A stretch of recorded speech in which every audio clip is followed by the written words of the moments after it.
Hey there, Patriots. Welcome back to another Legally Armed America video. I'm, of course, Paul Glasgow, and as I've stated before, I'm not going to let this Trump assassination attempt go by the wayside. I'm not going to do the media's bidding and allow this to get covered up. Why does it matter? It matters because we do not know the truth right now. We have looked at the media and even politicians in some cases scrub this story. Social media, or at least tech giants like Google and YouTube, have done their best to bury this story. We've watched people do everything they can to memory hole what we know is an incomplete report, an incomplete story. It's like reading a book and you rip all the pages out of the final chapter. I want to know what happened. I want to know how it was supposed to end, not what you want me to think the ending is. A lot of what I pride myself on doing on this channel is to encourage critical thought, critical thinking amongst all of us. I'm not saying I'm the world's greatest critical thinker. I try. In fact, I make a conscious effort to step back sometimes and look at things and go, wait a minute, am I seeing this through clouded eyes like my own? Have I made my mind up already? Or am I willing to accept other information to determine whether or not there might be a different ending to the story, right? Maybe I do write that final chapter sometimes without looking at all the information. And for that, I apologize if I ever do. I really do my best to try to encourage that critical thought, including in myself. And I hope you guys do that too. I want to lay out a particular scenario for you. Why this is so important to me that we investigate J13. If a baseball is found on the ground beneath a broken window, and there are footprints in the soil right around that and in other areas of the yard, and we're trying to determine who broke that window. We're trying to determine if that was the way the window was broken. First of all, was it the baseball? It seems obvious, right, that it was the baseball, but was it the baseball? Was it only one baseball? Was it thrown through the window from the inside to the out? Or was it thrown from the outside and it hit the window, broke it, and then bounced back out? You follow what I'm saying? There's not just one answer to the story based on a couple of tidbits of evidence or things that you find at the scene. You have to do a full forensic audit of everything. That hasn't been done. In fact, I'm very confident that my Congressman, Clay Higgins, who, by the way, I'm trying to set up an interview to go over this full report, has gone out there to Butler, Pennsylvania and conducted his own investigation, right? A lot of what he found is what we already knew, but he did unearth some new stuff out there. I'm going to go through his report real quick, and we're going to look at some of the things that he did discover that will confirm what we've already talked about, but also shed some light on some new and kind of disturbing evidence that he uncovered. This report is dated August the 12th, and it's to Chairman Mike Kelly, who is the chairman of the task force that Congressman Higgins was asked to be on. On August 4th, Congressman Higgins arrived at Butler, Pennsylvania to look at the crime scene. He points out that during his time on the ground, he was able to focus about 20 hours of time on the initial investigation. Now, I'm not going to read through this entire report. Let's move down to the observations of note. And I want to first point out that Congressman Higgins was pretty on point through most of this, and it does look like he was tuned in pretty early, claiming that his first text regarding J13 was 3 minutes after the actual shooting. Let's move to page 3. This is where it starts to get a little more interesting. Let's look at the first bullet on that page. According to my investigation, United States Secret Service had never, prior to July 13th, assigned a counter-sniper team to a former president of the United States, including Trump. Why? I mean, just tell me why. I'm okay with the answer as long as you give me one, but they won't give an answer. That's peculiar. Trump has been essentially campaigning since 2020, right? I mean, at various points, it wouldn't be considered a campaign. He just had rallies to talk before he actually talked about he was going to run again, right? But after he announced that he was going to run for president, why did they wait until July 13th? Might I remind you, the day he was shot at, to employ a Secret Service sniper team. Now, it's not to say that there were no snipers at the other rallies, right? I'm not insinuating that, and neither is Congressman Higgins. What we are saying is there was a different focus on that. Now, let's back up a second. Remember, the Trump team had been asking for additional people, additional protections at these rallies. Not specifically snipers, because remember, the local sniper teams had taken that on, right? So I don't want to make the jump that, well, Trump was asking for it. Maybe he wasn't denied. They put a counter sniper team there on July 13th. That's not what he was asking for. He had not been requesting a sniper team be added to his detail during all those requests. It was for additional manpower, period. Mainly people to help control the size of the crowds and folks like that. So the request, again, I have to repeat this, was not for 4 snipers to sit on top of 2 different buildings, or however many were there. I'm just using that number. So the request for additional support had been denied. So somebody at the Secret Service assumed there was no need for additional protection, right? Either they knew there was additional threats and that's why they added the sniper teams. So my next question would be, well, why did they deny all the other requests? Or they didn't think that there was any additional threats out there. That's why they denied the additional assets, but decided at this very event, this is the only one, this is the first one where they felt the need to put counter snipers there. And you might be thinking, well, maybe it's because they knew that the AGR building was a threat. Then why wasn't anybody on the AGR building from the United States Secret Service? Again, answer my questions, give me the answers, and I'm likely to move on. But as long as you don't answer those questions, I can't move on because I don't have the answers. Moving down the page, United States Secret Service did not retrieve the radios that had been set aside for them by Butler County Tactical Command. The radio comms were properly and perfectly arranged during the extensive pre-mission planning. On July 12th, the Butler County ESU, that's the Tactical Command, personally reminded the Secret Service counter sniper teams to pick up their assigned radios at the ESU command post, which was positioned according to planning at the Butler Fairgrounds the following morning before 1100 hours. It didn't happen.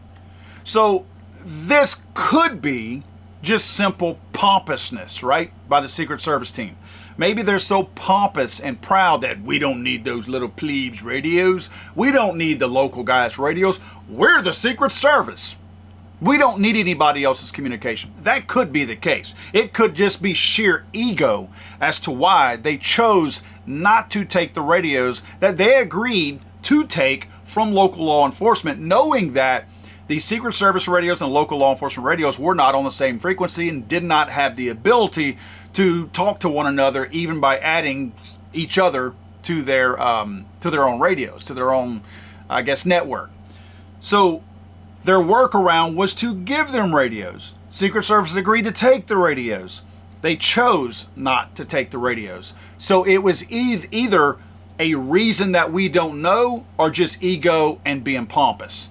I'd like to know the answer to that. Radio traffic transmitted through a county radio tower and 911 center is recorded. So all of the recordings, let's get back to why they didn't take the radios. All the recordings of the local law enforcement guys, which would have included the counter sniper team had they taken their radios, would have been recorded. Remember, Ray came out and said that they record all radio transmissions at every single event.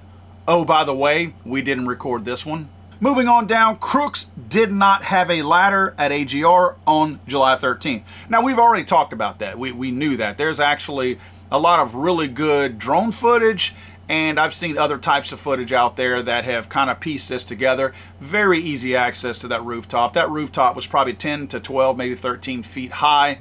There were air conditioning units, and then there was a small building, little kind of temporary type building, shop, storage bin or whatever, that was even higher than the AC units So it was very easy for Crooks to have easily, for a 20-year-old, 6-foot man, to climb up on top of the AC unit, on top of the little building, and then climb on top of the AGR roof, again, which was not that high, and to scamper across them to get into position. So I don't think there's anything nefarious at all, but I do know that there's been a lot of question about ladders. I think the debate and the discussion about ladders has been way overblown. I don't think that changes the dynamics of anything. But again, they did in fact confirm, based on looking at how he got there, and I'm sure they have evidence, probably footprints. You know how a lot of these old air conditioner units will kind of get, they'll get like a foggy, cloudy film to it. And obviously an imprint of a shoe is going to easily show up on top of that. So likely they had some evidence that did in fact show them that, because they had the guy's shoes, I suppose. On the next page, this one concerned me a little bit. All 8 casings were recovered and are allegedly in proper possession of the FBI. Thomas Matthew Crooks' rifle is also allegedly in the proper possession of the FBI. I will need to examine all of the physical evidence that has been harvested by law enforcement and is in the possession of the FBI. All of it. That's Congressman Clay Higgins' words. So clearly he has the same questions that we have.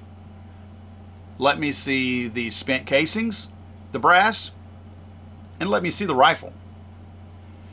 He's using the term allegedly because he hasn't been able to put his eyes or his hands on either one of those yet. He intends to, obviously. I would like to as well. I would like to see, just like I showed in a video a couple of weeks ago, that shell casings, the brass of a spent casing, is going to have kind of a fingerprint.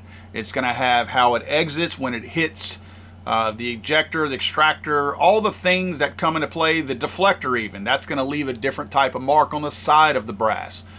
The firing pin. All those things will let you know if all of these pieces of brass that they allegedly recovered and have in their possession came from the same rifle. If they in fact have that same rifle, they should be able to refire additional rounds of the same brand and manufacturer to get the identical markings on that additional brass if there's ever a question that those 8 pieces of brass came from Crooks' rifle. There's a way to get to the bottom of that by using very, very simple means to determine that. This next one is one that kind of perplexes me, and we've all stated this and we knew this was the case. Now they're finally talking about it. The 9th shot fired on July 13th was from a Butler SWAT operator from the ground about 100 yards away from the AGR building. Remember, Director Ray lied under oath whenever he said there were only 9 shots fired in totality. We're not talking about a certain number from Crooks, a certain number from counter snipers. It was asked of him how many shots were fired in all, and he said 9. We knew immediately there were 10. We heard the volley of 3, then the volley of 5, then the one totally different sound immediately following that, which was number 9. Then we heard that 10-second delay, and we heard the 10th shot. We all heard that. You did, I did. We heard it from every single angle. But Ray said under oath that only 9 shots were fired. I found that really odd because this was not something that we had to go do some Secret Service or super duper secret investigation, forensic audio investigations to determine this. Anybody with average to above average hearing could clearly see that. I'm practically deaf in my left ear, and I could hear that immediately. So it makes me wonder why Ray lied under oath. Ray did lie under oath because it's not possible for anybody else to have said that emphatically only 9 shots were fired. So why would he have reported that under oath even, knowing that there was a 10th shot that was fired? Again, we knew this. This wasn't something that was earth-shattering that came out later. It's earth-shattering that it comes out now because we've known it for a month, right? Why? Why give misleading information? Why give misinformation? I don't understand that. You tell me why you left that out, and maybe that helps me understand it. But when you leave it out when we all knew better, makes you question why. And here again, adding to the questions, the FBI released all first responders that evening, much to everyone's surprise. So even Congressman Higgins is wondering, why did you release essentially key witnesses who were the first responders so quickly that evening? Why? The next one, same thing. The FBI released the crime scene after just 3 days, much to everyone's surprise.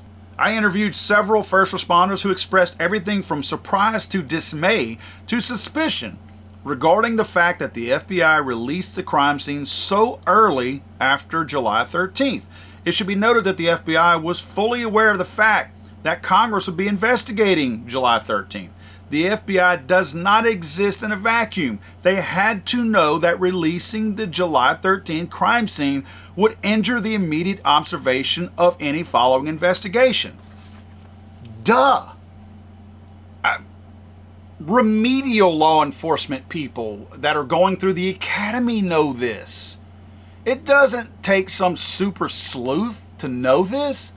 This is the top law enforcement agency in the nation, the FBI, and they're either too stupid or negligent in what they did by releasing the chance to collect any more evidence, any more accurate, proper evidence. And rolling right into this, the FBI cleaned up the biological evidence from the crime scene. Yeah, we knew that. We saw it, right? We saw the FBI guy hosing down the roof only days after this event took place. That's not how things are done. If somebody had shot a bald eagle and it had landed on that roof, they would have closed this area down for more than 3 days, right? They would have come down on this building and blocked it off. It probably still would be blocked off. But yet somebody takes a shot at the former president of the United States, possibly the next president of the United States, and let's clean it up as if a dead rat or possum had died on the roof and we need to get rid of it. Congressman Higgins was also a little bit baffled that that hydraulic line that had been hit by allegedly one of Crooks's rounds, that it had not been collected into evidence. He said it is unknown if that hydraulic line was harvested properly as evidenced by the FBI. Well, I can tell you that what happened with that hydraulic line. It's probably on eBay right now, but the FBI doesn't know where it is because they don't care where it is. They concluded their investigation 3 days after the event. But this is the most damning and surprising from Congressman Higgins' report. He states, "My effort to examine Crooks' body on Monday, August the 5th, caused quite a stir and revealed a disturbing fact. The FBI released the body for cremation 10 days after July 13th. On July 23rd, Crooks was gone. Nobody knew this until Monday, August the 5th, including the county coroner, law enforcement, sheriff, etc. Yes, Butler County Coroner technically had legal authority over the body, but I spoke with the coroner and he would have never released Crooks' body to the family for cremation or burial without specific permission from the FBI." Moving on to the next one, the coroner's report and autopsy report are both, quote, late.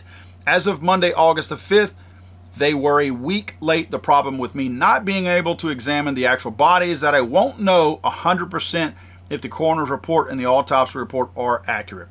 We will actually never know. Yes, we'll get the reports and pictures, etc., but I will not ever be able to say with certainty that those reports and pictures are accurate according to my own examination of the body. Again, similar to releasing the crime scene and scrubbing crime scene biological evidence, this action by the FBI can only be described by any reasonable man as an obstruction to any following investigative report or effort, Please note, Mr. Chairman, that on July 23rd, the day that Crooks was cremated, both the Homeland Security Committee and the Oversight Committee had begun House Committee jurisdictional investigation into July 13th, and Speaker Johnson had already stated that he was forming an official congressional investigative body. Why then, by what measure, would the FBI release his body to the family for cremation? This pattern of investigative scorched earth by the FBI is quite troubling. So we're not the only ones asking these questions. members of Congress are just as perplexed and baffled. I actually spoke with a member of Higgins' staff this past week, trying to set up an interview where he and I can talk about this investigation.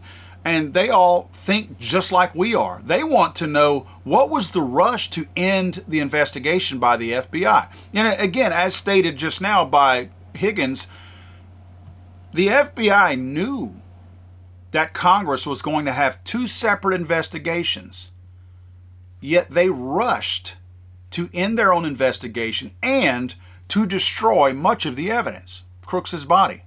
Back to my analogy at the beginning when I talk about the baseball hitting the glass and us trying to figure out who threw the baseball and where it came from. If your key witness, which is Crooks in this case, is missing, then a huge amount of evidence is gone forever. So you can't question him. Now we have questions about the body. You saw in his report where he stated that the local law enforcement had fired the first shot, which is pretty amazing, from the ground at Crooks up on this roof, and supposedly hit the rifle. And Clay actually talks about the fact that the reason why more rounds weren't fired is because the buffer tube was possibly damaged on the rifle itself, being hit on the buttstock, and that might be why there weren't additional rounds fired from Crooks, again alleging that Crooks had been the one firing them to begin with. So what are they going to destroy the AR-15 now? Are they going to destroy the brass casings also? Are we going to see the FBI get rid of all other evidence? Because again, going back to the baseball analogy, if the person who threw the ball through the window is now missing and we're never going to be able to talk to them, the only way to determine the trajectory, maybe the rate of speed, any kind of other evidence like footprints, or did the glass break from the outside in or the inside out, that's the only way that we can piece this thing together, is with other evidence, because we're missing that key person. We're missing the suspect. We're missing the one who put this entire plan together, either shooting at Trump or breaking the window. We're missing that key component, and we don't ever expect to be able to talk to either one of them. We know Crooks will never talk to him, right? So the rest of the evidence now becomes 10 times more important than it would have been if we had that person to question. So by not having that, we need everything. Nothing needs to be scrubbed, cleaned. Everything should have been roped off. They actually had an event there. I think it was a fair 2, maybe 3 weeks after the shooting. I think they should have canceled that. I'm sorry for the people there and for the coordinators that were putting it on, but I don't think they should have had that. I think that entire area, if you could access Trump with a firearm on any piece of that property, everything should have been shut down. Now, I realize there was a neighborhood behind there, so I mean, I guess you would have had to work through that. But the places that were not where people laid their heads at night to go to sleep, I think all that should have been cordoned off. And everybody who was going to be part of any kind of investigation should have been allowed to go through there, either by themselves or with a group of people or with professionals who have a background in investigation. Actually, Clay Higgins was in law enforcement prior to getting elected into politics. So he has a bit of a background in investigative work and things of that nature, so he kind of knows what he's looking for. But other people may not. Well, fine, hire a consultant. Get Clay to go with you. There's things you could do to have different sets of eyeballs looking at things. And somebody might have spotted something that maybe the DEI hires at the FBI did not see.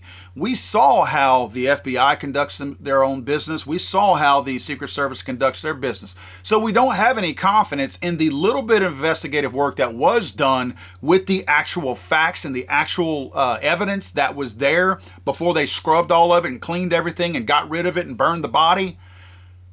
We saw how they conduct their operations. So that gives us zero confidence into an effective and accurate investigative report from the FBI and from the Secret Service. So now we're dealing with limited investigative evidence at this point. And I'm so proud of Congressman Higgins pointing all this out. I want to again let you guys know that I have contacted his office. I know his office well. They're They have an office right here in Lake Charles, but also the main office is in Lafayette, an hour from here. I know them well, and I've interviewed the congressman before. He and I know each other. I actually texted him this morning and said, hey, look, your office is going to be contacting you about an interview. This is what it's about. And I told him what I wanted to talk to him about. So I have my fingers crossed. Maybe you guys can reach out to his office and let him know, hey, man, we'd really like to see you talk to Paul. And not that he wouldn't want to. Maybe it prioritizes it a little bit higher if you guys can reach out to his office and say, hey, you know, I know that Legally Armed America is wanting to interview you. Let's make this happen. Because I think that this is a person that I trust as far as what his motive is. He is on the Freedom Caucus in D.C. That's a very small group of people that piss off people all the time in Congress because they're looking for truth. And I don't think they're as guided by corruption as most of them. You have to understand, I have very little confidence once people get into D.C. that they're all going to become corrupted, but the Freedom Caucus seems to have some of the more fair-minded people that are looking out for we the people's best interest in most cases. So look for that, guys. If you don't mind, please share the video. I have some new evidence coming out that I'd like to put out in the next couple of days. I'll let you guys know when that comes out. But please make sure you're still subscribed. I'm losing about, right now, 50 to 100 subscribers a day right now. And sometimes it's in the middle of the night. So I know it's not because people are getting their feelings hurt in my video, so they're hitting unsubscribe. That's not possible, right? This is in the middle of the night, unless it's somebody in Bangladesh who gets upset about one of my videos, and 100 people from Bangladesh at 3 a.m. decide that all of a sudden they don't want to subscribe to Legally Armed America anymore. So please make sure you're subscribed. Please ask your friends, family members, and all that to subscribe as well to keep those numbers up, because obviously these types of videos YouTube is not a real big fan of, because they have been not only squashing these videos so that they're not seen, they're not mentioned in suggestive videos. Look, guys, when the Trump assassination attempt first came out, my videos were getting anywhere from 1 million to hundreds and hundreds of thousands of views. Now when I put a video out on that, it gets maybe 10 to 20,000 views. Again, statistically, that's not possible because it's the same type of delivery and the same type of system that we're putting all this into. Maybe some people have lost interest. I understand that. Obviously, there's people who have lost interest because a lot of people want this to go away. But there's no way that that many people were interested and then all of a sudden hit a wall. Like, I'm not talking about a gradual reduction. I'm talking about the next day after one video gets 300,000 or 400,000 views, the next video got 5,000 in one day. Everyone lost interest in one day. 300,000 people suddenly decided they didn't want to see anything about the Trump assassination attempt anymore.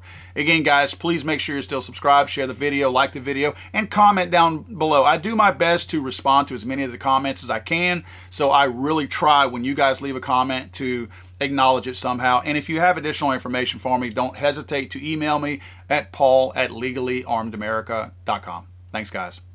God save the Queen, man. I'm sorry, I thought this was America.